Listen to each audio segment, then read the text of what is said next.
Namaste and hello everyone. Uh, आजको discussion चाहिँ a little bit about self help.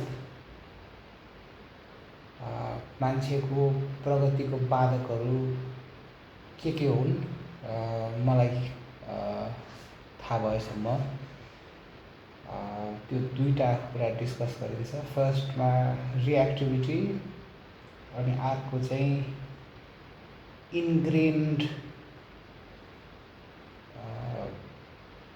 साइकीमा एकदमै गढिएको एकदमै गढेर बसेको प्रोग्रामहरू and a little bit about psychology and Aghor.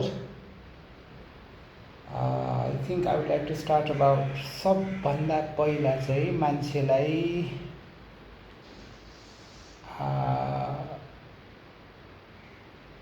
Negative consequences तुल्याउने कुरा चाहिँ रिएक्टिभिटी हो. रिएक्टिभिटी भनेको के मात्रै हो भन्दाखेरि these are unconscious patterns to which we behave almost algorithmically. कस्तो हुन्छ भन्दाखेरि it is so easy to draw out a reaction from people. you know that they are going to act particularly in the same manner. You can use it for your development, but they can also, it can also be used for negative purposes, for Machiavellian purposes and for manipulation. कसैलाई त्यो भन्ने बित्तिकै यसले त्यो गरिहाल्छ भन्ने त्यो एउटा कुरा हुन्छ. अर्को कुरा कलेक्टिभली पनि people react similarly. Let's say a public figure makes a certain remark and then people, you can almost predict the reactions. So personally, if you know that what we have to do is, if we know that we react to particular instances precisely and often not to our well-being, we should be able to change it. So how do we change it? It's the same thing. You have to be aware of your patterns and then just resist the impulse to react and slowly disassociate with it's like uninstalling a program from a computer or a mobile phone. So you just have to be aware, and then you have to be aware that you are about to react and then not react. That's the best way to mitigate this human predicament. Secondly, अर्को कुरा चाहिँ के हुन्छ भन्दाखेरि reactivity भन्दा पनि कसैमा there is this deep programs that is lodged, almost died into our psyche. These can be, I don't know, I was just thinking about this morning, मैले त्यसलाई आफैले राम्ररी आर्टिकुलेट गर्नु सकेको छैन, but things like deep sadness, एकदमै you don't know where this sadness comes from, but it's lodged in your psyche, and like the other videos that I talked about, it takes over, and then the most painful thing about is that you feel you are helpless, and then you pretend to be the sadness, which actually isn't. The only way that I know is to breathe whenever you go through such episodes. It can be trauma, it can be something that is genetic, it can be something that there are many reasons, but there are certain patterns that are so deeply embedded in the psyche that normally takes control over us. I think the entire thing is to be aware and not to be not to be taken over by anything. And finally, what are the parallels, and what is this interesting thing called about a sect of Hinduism called Aghor? These sadhus that live in the cremation grounds. Why do they do that? What's the purpose of it? And first of all, Aghor भनेको के हो भन्दाखेरि I think the highest of man's nature, the highest of man's quality is impartiality.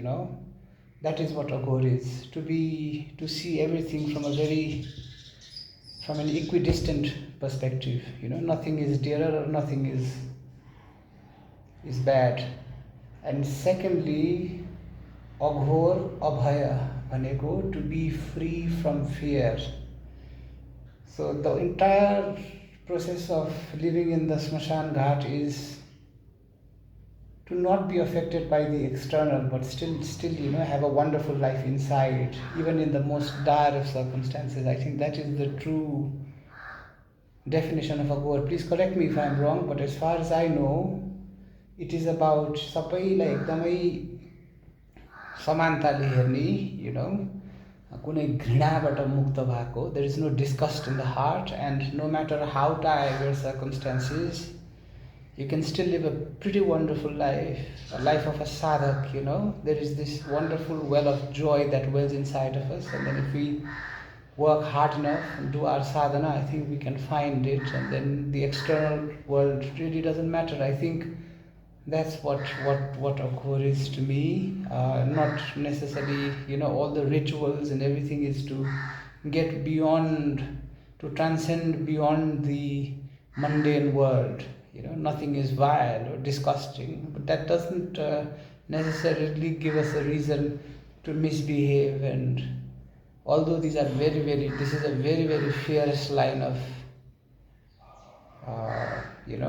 worship in Hinduism. Most of them are quite fierce, but they are very little. I hope I'm not saying this wrongly, and I beg for forgiveness if I am saying it in a wrong way, but there aren't many genuine sadhaks in the world today, so you need not necessarily go to a cremation ground, Smashan Ghat. Sadhana is not necessary. However, you can change yourself and develop this, what do you call it? I think it's a very beautiful Nepali word, Saswat Vinamrata, Prajna Paramita bhaniन्छ Buddhismमा, to find this well of compassion inside of you, to purify your heart. I think to me that is what Aghor is. Just a random video, Asar lagirasa, Asar is a challenging time. Just, when then just thought I'd make a random video.